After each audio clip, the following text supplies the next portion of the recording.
Can you come up with a good reason why you have your radio on right at this moment, tuned to this station? Well, I can think of a good reason. Nightsounds is on the air. I'm Bill Pearce, and I welcome you. Some of you may want to hear some good music, some conversation. Those of you who are ready to retire for the day or night would like to be comforted. You've seen the news on TV for what that's worth to you, and maybe you've just had a day of it. Many of you are on the highway, driving to or from work, nighttime responsibilities. There are many insomniacs tuned into us right now, those who can't sleep for whatever reason. Well, I'm glad you're there, and you're here, and we are together. Speaking of why you have your radio on, or why anything, especially if it's a significant question in your life. Since each of our programs has a different direction and title and subject matter, tonight I've called our time together the why question. Now, you can probably come up with all sorts of subject matter as to that particular word, why. Why did this happen to me? Why at this moment? Why do I have to go through this again or at all? Well, tonight's program, I trust, will bring us together. And if you have any why questions that are very, very significant and heavy on your heart, I just want you to listen. Stay tuned, because we're going to bring you a warm fire in a cold world. In fact, that's the title of our initial music on tonight's program. Bobby Michaels to sing. The rather eerie sound of the synthesizer.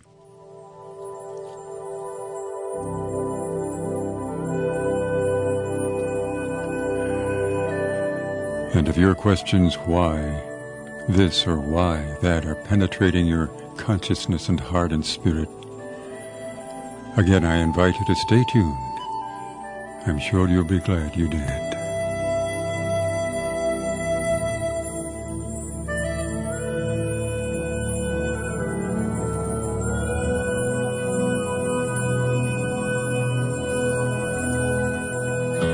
When I look at living and see the pain that people have to bear, I look to you for their deliverance.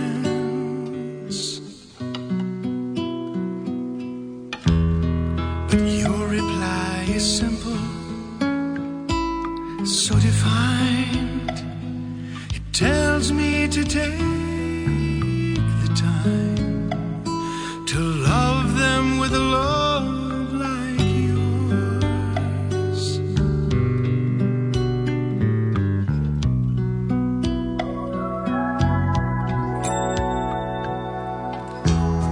If I reflect a sense of unconcern, keeping your light hid, remind me what I was before you.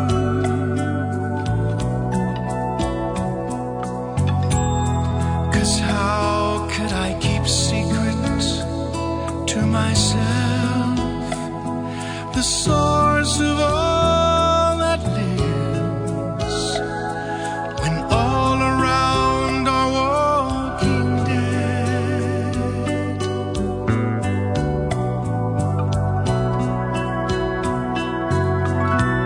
So won't you pour from me like a stream that never ends, bright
drawn by your sweet love, like a warm fire in a cold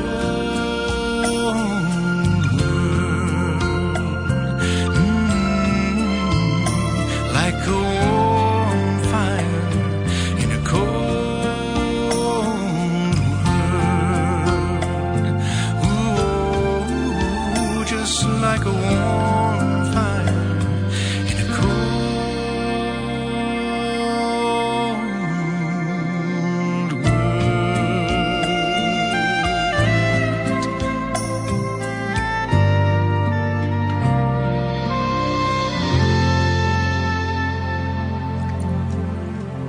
Bobby Michaels, A Warm Fire in a Cold World. We need the warmth, don't we? Tonight, those of you who are asking, why? In prayer. Why would the Lord allow this to happen to me in my life at this time? Joy Morgan Davis, one of our listeners, in prayer said, I can't lift it any longer, Lord. This care that is so heavy in my heart.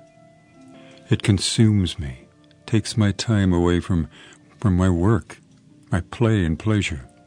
It drifts into my dreams, disturbingly. I feel that I must remember every waking moment, how much it will mean.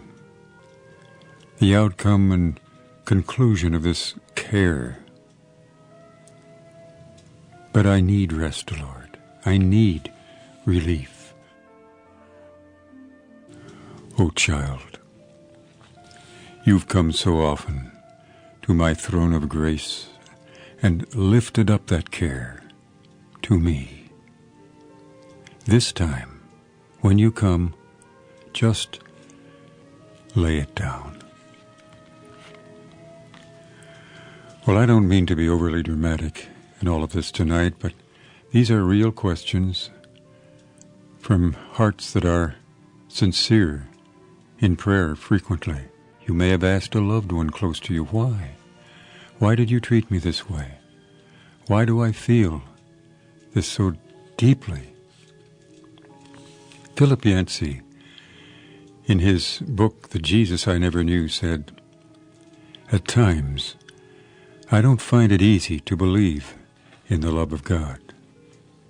I don't live in poverty like the Christians in the third world, nor have I known a life of rejection. But I have known my share of suffering, a fact of life that cuts across all racial and economic boundaries. Suffering people also need grace-healed eyes. Philip Yancey went on to say, one terrible week, 2 people called me on successive days to talk about one of my books. The first, a youth pastor in Colorado, had just learned his wife and baby daughter were dying of AIDS. And he asked me, how can I possibly talk to my youth group about a loving God after what's happened to me? And the next day, I heard from a blind man who, several months before, had invited a recovering drug addict into his home as an act of mercy. Recently, he had discovered that the recovering addict was carrying on an affair with his wife under his own roof. Why is God punishing me for trying to serve him? He asked. Just then he ran out of quarters. The payphone went dead, and I never heard from the man again. Philip Yancey said, I have learned not even to attempt to answer the why question. Why did the youth pastor's wife happen to get one tainted bottle of blood and pick up AIDS? Why do some good people get persecuted for their deeds, while some evil people live to a healthy old age? Why do a few of the millions of prayers for physical healing get answered? I don't know. One question, however, no longer gnaws at me as it once did. A question that I believe lurks behind most of our issues with God. And that is, does God care?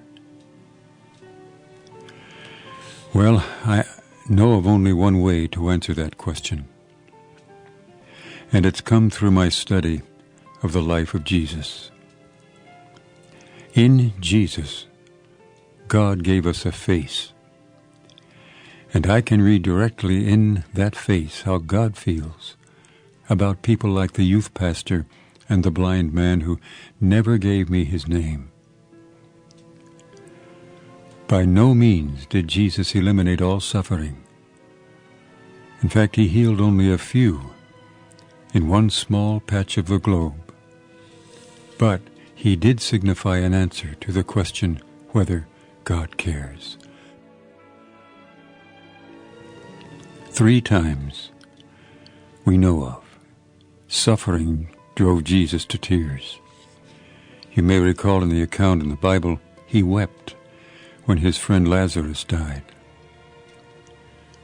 The writer said, I remember one dreadful year when 3 of my friends died in quick succession. And grief, I found, is not something you get used to.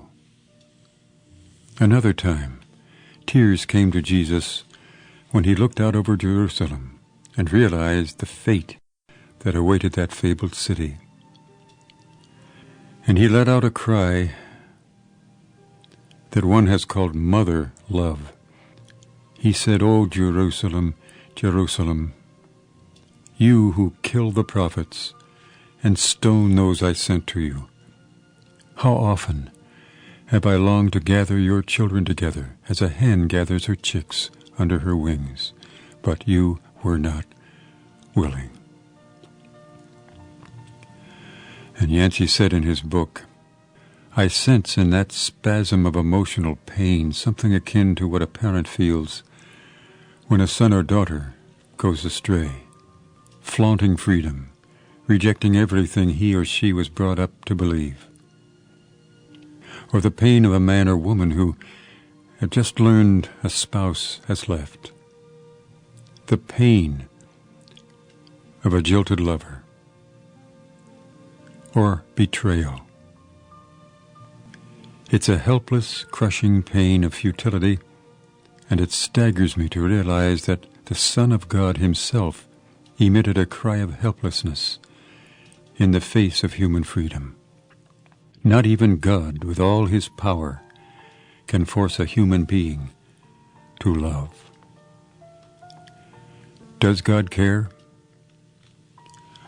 What else can be the meaning of his quotation from that dark psalm, my God, why have you forsaken me?"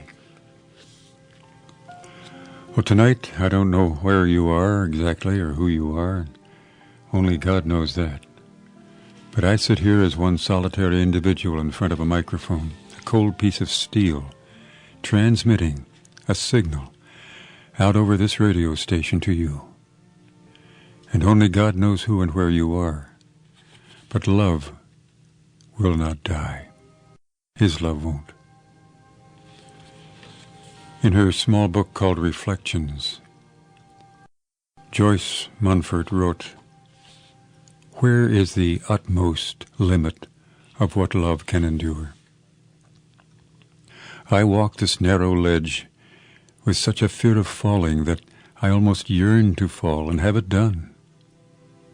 But still, the little bell of hope speaks softly, sweetly, just ahead, so clear and pure, I cannot cease while there is hope and love to lead me on. Oh, strengthen the hand, dear God, that rings the bell, for while it sounds, love cannot die." Would you believe that tonight God's love for you will never die? It can only grow stronger if you will receive it in the midst of your pain. I've had to find that true. I don't even try to explain or define some of the inner pain, and that's the worst kind, right under your breastbone. It goes through you like a hot knife. You know the pain I feel. You know the kind of agony that only a spiritual, psychological feeling and emotion can bring you. Tonight's program bears the title, The Why Question. I don't know why this came to my mind right now, but years ago my father had a program out of Philadelphia on a commercial station there called Christian Voices. And in the midst of his verbal deliberations, now and then he'd stop and say, "May I quote a scripture for you?" So I will do the same thing. May I quote a scripture verse for you? Romans 8:28, all things work together for the good to them who are called according to his purpose. The Lord is good, a stronghold in the day of trouble, and he knoweth them that trust in him. The book of Nahum, chapter 1, verse 7. 2 Corinthians chapter 4, verses 8 and 9. We are troubled on every side, yet not distressed. We are perplexed, but not in despair. Persecuted, but not forsaken. Cast down, but not destroyed. An email came in from Jacqueline Hope, one of our listeners, which I feel has a great point right now. And it's in the prayer, Lord, sometimes. It reads, Lord, sometimes you allow breakages so that you can rebuild. You allow wounds so you can heal. You allow me to walk in my darkness so that I see your light. You allow me to be perplexed so I seek your truth. You allow me to be empty so you can fill me. You allow me to be lonely so I can see what a friend you are. You allow me to learn hard things so I can be a gentle teacher. You allow me to be void of feelings so I can learn to walk by faith. You allow me to suffer pain so I will be sympathetic to the pain of others. You take away my future plans to teach me to live one day at a time. You allow me to see the futility of life so that I will see everything is loss compared to the excellency of knowing you. And that's been the main thrust of our broadcast ministry for well over 50 years, that we might transmit the meaning and the value of life and living and dying with Jesus Christ. This is our purpose. Sometimes I don't even know why I come on the air, especially like tonight when my performance levels are being diminished due to a neurological disease, but it really doesn't matter so much about performance levels. It's the content that's important. And as Jesus is high and lifted up, he will draw all people to himself. So it's nothing that I can do or say, but it is he who has the power, who invites you and me to come to him. Do you hear my voice calling? I'm whispering to your weary soul. Won't you please hear me? Won't you please hear me? I've been waiting for you, my child. Been waiting for you, my child. I've been standing right here, waiting for the day that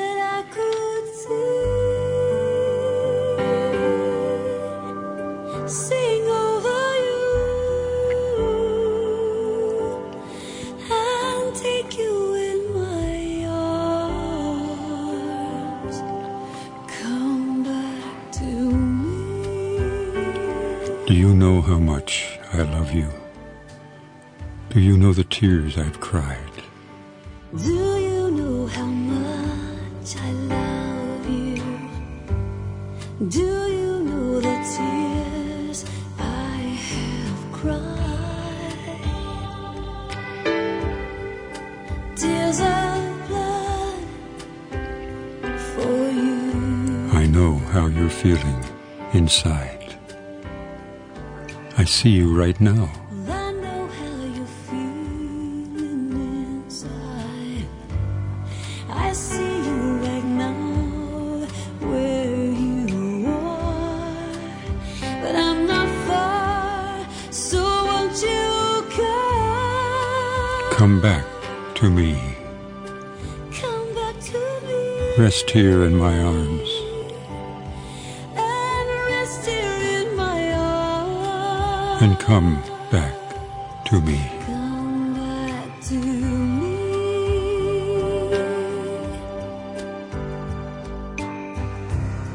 Come back to me.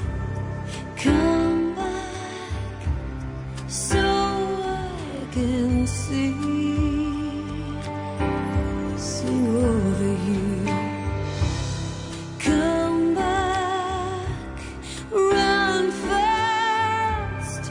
Come back to me so I can sing over you and take you in my arms.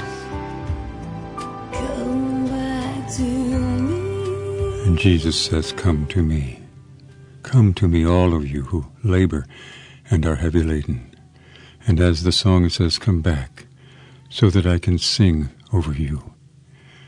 Lisa Bevel, our soloist for the past few moments.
Tonight's program entitled The Why Question.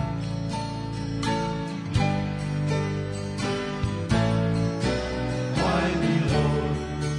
What have I ever done to deserve even one of the pleasures I've known? Tell me, Lord, what did I ever do that was worth loving you, or the kindness you've shown? Oh, Lord, help me, Jesus, I've wasted it, so help me, Jesus, I know what I am. Now that I know that I've needed you, so help me, Jesus, my soul's in your hand. Oh, now that I know that I've needed you, so